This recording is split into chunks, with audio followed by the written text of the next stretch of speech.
some point in time, our actions are our own. We can no longer blame it on the rough childhood we had, because a lot of people had a rough childhood. A lot of people had parents that were not. 2020 CR 6408, State of Texas versus Fabian Vega. Could I have parties announced for the record for the state? Jason Garahan, Your Honor. Defense. Eduardo Jimenez, Your Honor. And are you Mr. Vega? Yes, ma'am. All right, you entered a plea of no contest on February 21st to the offense of murder. You entered a plea of true to the enhancement. The court found the enhancement true based upon your plea of true to the enhancements in States Exhibits 1 and attachments. And the court found there was sufficient evidence to find you guilty, and the court found you guilty. According to your plea bargain agreement, punishment is to be assessed at a cap of 25 years in the prison. There's an affirmative finding of a deadly weapon, and the state is taking consideration 2020 CR 6409, night mag number 686664, county court cause number 674688. Have both parties had a chance to review the PSI report, state? Yes, Your Honor. Defense? Yes, we have, Your Honor. Any objections to the PSI report, state? No, Your Honor. Defense? No, Your Honor. All right, state, any witnesses? No, Your Honor. Defense, any witnesses? Yes, one witness, Your Honor. All right, call your witness. The defense would call Brenda Torres. Brenda Torres? Can you raise your right hand for me, please? Do you solemnly swear or affirm the testimony you give will be the truth and nothing but the truth, so help you God? Yes, ma'am. All right, I'm going to need you to keep your voice up so that the court reporter can hear and I can hear. All right, if you can state your name for the record and spell it. Brenda Torres. And spell it. Brenda Torres, Torres. All right, and sometimes I ask for people to spell their name so that they can practice keeping their voice up, and so I can test whether or not the court reporter can hear. All right, defense. Ms. Torres, what is your relationship to the defendant? Right. Be speaking His wife. to the microphone, not to me. Okay, his wife. Do you have a child together? Yes, we do. Such I have a child, 6-year-old son. His name is Xavier. 6-year-old son. What grade would that put him in? He's in kindergarten. He's about to graduate next year. Okay. How long have you known the defendant? And that was 14. And when was the child born? How many years thereafter was the child? 2 years later. And what separated you at that point from Mr. Vega? He was in juvenile. I'm sorry, I'm going to need you to speak up. He was in juvenile. Okay. And so we were unable to be together. Unable to be together. Okay, what kind of person did you know Mr. Vega to be at that time? Very emotional, loving, and caring.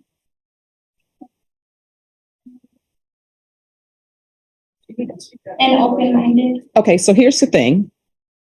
You're going to have to speak up, and you need to talk the way you're talking to people if you're not in court, because nobody can hear you. And if I can't hear you, guess what? You might as well not testify, because then I won't be able to consider anything. So you're going to have to keep your voice raised. Do you see the level I'm at?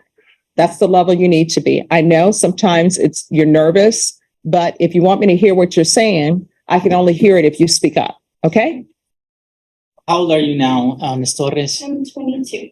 You're 22, Yes, and you have a 6-year-old child. I do. Have you raised that child alone? I have. That's not an easy thing to do, is it? No, it's not. Is it easier to keep your voice up so everybody can hear you? All right, let's do that then. Okay, so you say you were separated from Mr. Vega at the point that you were pregnant because Mr. Vega, repeat what you said, He please. was in juvenile at the time. That's when I was pregnant. Were you ever reunited with Mr. Vega? He came for a home visitation and we were together, but then after that, he turned himself in since he was for 4 years after that. Okay. While he was in jail, did you have any communication or contact with Mr. Vega? Yes, he talked on his phone and he's written his letters for all these years. Without citing quotations from those conversations or those letters, how would you describe them in general? Very emotional and loving, and I've never felt any less love from him after all these years. It's remained the same. Did he ever bring up, for example, anything about his son? Yes, I know he loves severe and we don't want to explain anything to him right now until he's old enough to understand. So your son's 6 years old, but he doesn't know anything about his father? No, he doesn't. Does he know his father's name? Doesn't. When do you think you might be willing to share those things with your son? He's about 8? Okay. And how often would you speak to Fabian or Mr. Vega rather, while he was in jail? Recently it's been a lot lately, but before it was only the first 4 times a month, which really wasn't that often. It was very difficult to not being able to be together. Mhm. It was just a lot of emotion. Okay. Did he ever express remorse for the Yes, he's apologized sincerely. Still apologizes for not being able to be there, for his actions keeping him away from us. I've forgiven him. what do you look forward to, if anything? To coming home and being able to recreate the family that we started in the first place. How do you care for your son as a single mother? Do you have a job, for example? I do. I'm a manager at Whataburger. At Whataburger? And are you this? Who cares for your? Well, he goes to school while you're at your work. At work, yes. Okay. And then Alright. it's not he's with his grandma. With your grandmother or My mom. with your mom? Mhm. Okay. So your mom's been part of the child's life as well. Yes, sir. What does your mom think about Mr. Vega at some point reuniting with your family? She's ready. She wants me to tell Xavier about him already so we can have contact. Okay. Is there anything else you'd like to share with the court before? I just want to say that it's hard to see who he is. It's like, but he's right in front of you, but he's still a person. He still has been my father and should deserve to come with us. Pass the witness, Your Honor. Any questions? Just a couple questions, John. Ma'am, how old is your son? 6. 6. So he's born in 2017 or 2006. 2016. How much time did the defendant, Fabian Vega, spend with that son back then? None, because he was in juvenile. So none. And he's never seen him? He's seen him. Seen him. But he's participated in this son, the 6-year-old, your son's life. How much? None, because he's been in juvenile and in jail. He's in juvenile in jail, but he was not in jail when he committed this murder. Yes, I know. Okay, so how much time did he spend with the son then? He didn't. Okay, thank you. No further questions, Your All Honor. right, what's your son's last name? Becca, All right, thank you. please. Judge, we have. May I go? Yes. Okay. Any further witnesses? No further witnesses, Judge, just allocution from the defendant. All right. He's going to be subject to cross-examination. I understand what allocution is, but if he wants to give his statement, he's going to be subject to cross-examination. He gave up the right to remain silent when he entered his plea. All right, let me just check with him and then see what he says. Okay.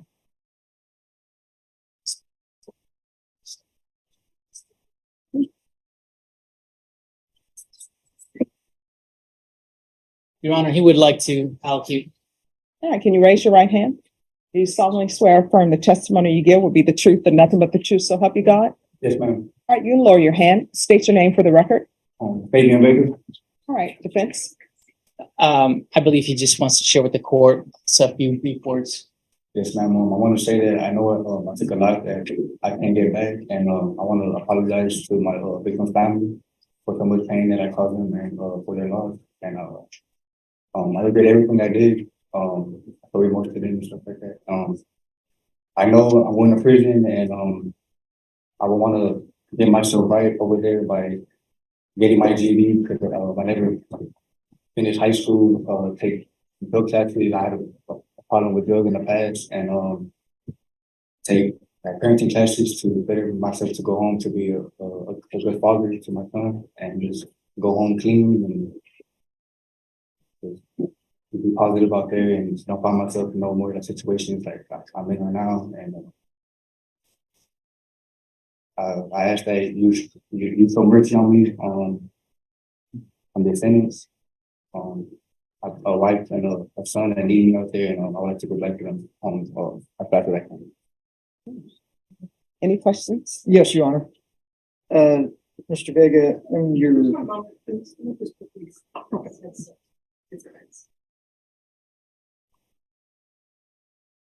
Go ahead. thank you. Mr. Vega, you stated in the, when you were asked about this incident here, you said that, in here it says, my neighbors told me them where I was, my name, and that I had tattoos. I tried to fight it with self-defense. So are you saying this is self-defense? No, sir.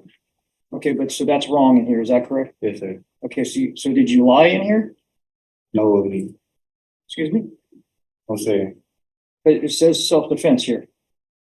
I was in fear of my life at that moment. I've been shot at, but he seemed proud in the past, so it wasn't out of fear, I guess. So do you feel that you had a right to kill that day? No, sir. I feel like I should have handled the situation a lot like different. It was out of fear, I guess, like my reaction. You know you didn't just, you killed one individual, but then you shot 3 individuals that day. You do realize that, correct? Yes, sir. And that you were shooting into a park, Father Benavides Park. You're aware of that. Yes, sir. And there were people out there that you were randomly shooting at. You're aware of that. Yes, sir. And then you say a witness of yours backed out. Who was the witness? My roommate Caleb. Caleb was willing to testify against you. You do realize that. Yes, sir. So how did he back out? Because he was going to tell the truth? I don't know. No further questions, Your Honor. All right, anything else? Mr. Vega, did you grow up your entire childhood with both your parents? No, sir. Can you please explain that to me? I grew up on like CPS care, so I was never around my mom or dad, and I was always like, I grew up having like a hard life, so I don't blame no one for my actions that I did. It's just I didn't grow up knowing right or wrong. When you were when did CPS order you into care of a foster home? Yes, sir. And how was your experience with that foster family? It was bad, real bad. You still keep in touch with that foster family? No, sir. You still keep in touch with your mother, your father regularly? No, sir. So when you go to prison, you said you're going to take parenting classes? Yes, sir. Why would you need to learn how to be a loving father? I was never taught like how to be one. I never had that growing up, so I would like to learn. So when I go home, I could be one. That's my thing. What about the drugs? For the drugs as well. I plan on going down there and taking drug tests too as well. I had a bad drug problem growing up, and I would like to fix that before I do go home. And why didn't you ever graduate high school? I was always incarcerated and like not focused. Well, what are you going to be focused on when you go to prison? My GED. Is it, you're just going to go to prison and they're going to hand you your GED? No, sir. I'm gonna go to class and get my GED. My GED. Okay. No further questions, Your Honor. Anything else? Nothing, Your Honor. All right, Mr. Vega, why does it take you going to prison for you to wake up and realize that you what's right from wrong? I don't understand that. Like, why does it take going to prison for you to say, I'm going to get my GED, I'm going to be in my son's life, I'm going to be a good parent, I'm going to get off drugs? Because I'm looking at your history, and you've been in trouble with the law as a juvenile since 2013. And it started with graffiti at a church or a school, and you were on deferred for that for 6 months. And I know, because I've toured their facilities, I know they give you an opportunity for your GED and for you to do all of that and get your life on track. And then you pick up another case in 2014. Then you are in need of supervision in 2015. And then you have a possession in 2015 and evading in 2015. And this, what I'm talking about, is just your juvenile history. And it goes on and on and on. 2016, 2017, all juvenile. And then you have this incident out of Waco, where I'm assuming you went to TYC. I know they don't call it TYC anymore, but you went there. And it appears that you didn't learn anything. And then now we're here for this. And how old are you? 23. All right, you're 23. And I know what young people think because I was in your position. When people get sentenced to go to prison and they're young, they think it's the end of the world for them. But time goes by so quickly. I can't believe how quickly this year is passing. And you still have a chance to improve your life. Like there's someone here who's dead. They're not, and I want you to think about this, they're not having graduations. If they were going to graduate, you can say, hey, that person was a horrible person too, or did horrible things. But guess what? They're not going to graduate. They're not going to see any grandchildren maybe they were going to have. They're not going to get a chance to improve themselves here on the planet because they're no longer with us. So there are many things that they won't be able to do. I don't understand why, if you have a child who's 6 years old, instead of doing this, why were you not spending as much time with them as you could? The witness tells me that you're very, very loving. Then a very loving person would be, I want to spend as much time with my son as I can because I've missed out so much on his life. I went through Child Protective Services, so I want to make sure my son doesn't go through that. I didn't have a good father, so I want to make sure my son has that. That's not so much about you knowing right from wrong. That's just like common. You understand? Yes, ma'am. All right. The court will hear argument. His cap is 25 years. State, I'm assuming you're asking for 25? Yes, Your Honor. All right. And defense? Our defense is asking for mercy, and we're asking for that in a situation where there's been a death, a murder, and that life can't be brought back. So there's nothing we can say to change that fact. This young man, having growing up without a father and mother, there's nothing we can do to change that either. This young man making poor choices, not being around his son as his son was growing up, and being rather with people who are involved in drugs and guns. There's nothing we can say to change that either. But we have heard from him. He knows that this is pretty much his last chance to turn his life around. He doesn't want to spend the rest of his life in prison. So we are asking for mercy, Your Honor.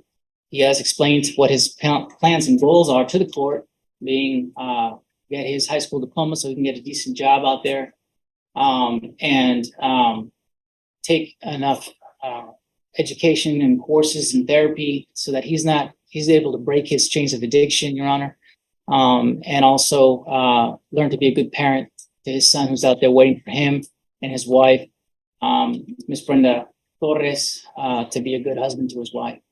We're asking for leniency from the court, full knowledge that we can't change the fact that we're dealing with a murder here, Your Honor. All right. And Mr. Vega, I want you to know at some point in time, our actions are our own. We can no longer blame it on the rough childhood we had, because a lot of people had a rough childhood. A lot of people had parents that were not in their lives. Some people had parents who were in their lives and shouldn't have been in their lives.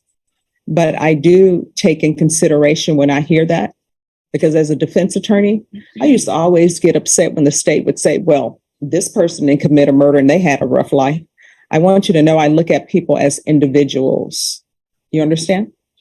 All right. So I'm going to sentence you to 25 years in the prison. There's an affirmative finding of deadly weapon. Take in consideration 2020 CR 6409, night mag number 68664 and 674688. That's the county court cause number 674688. I'll ask for you to have the therapeutic community. You'll have to request that. That's to help you with any drug addictions that you may have. But if you don't request it, they're definitely not going to give it to you. And I can't make them give it to you. I'm going to do a no contact order with Xavier Vega until the expiration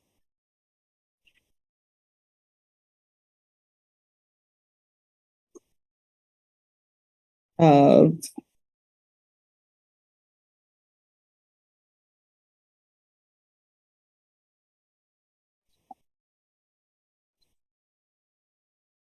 $15. At that time, he'll be 21. He'll be able to hopefully make a decision on whether or not he wants to see you. So there'll be no contact with Xavier Vega. Showing you what's entitled Trial Court Certification of Defendant's Rights to Appeal. Did you review that with your attorney? Did you understand it? And did you sign it? Yes, ma'am. Because this is a plea bargain agreement, because I followed your plea bargain agreement, and because you waived your right to appeal, you do not have the court's permission to appeal. And because this is a felony conviction, you're not allowed to own or possess any weapons or ammunition. If you have a question over what a weapon or ammunition is, you'll need to speak to an attorney. Do you understand? All right. I wish you nothing but the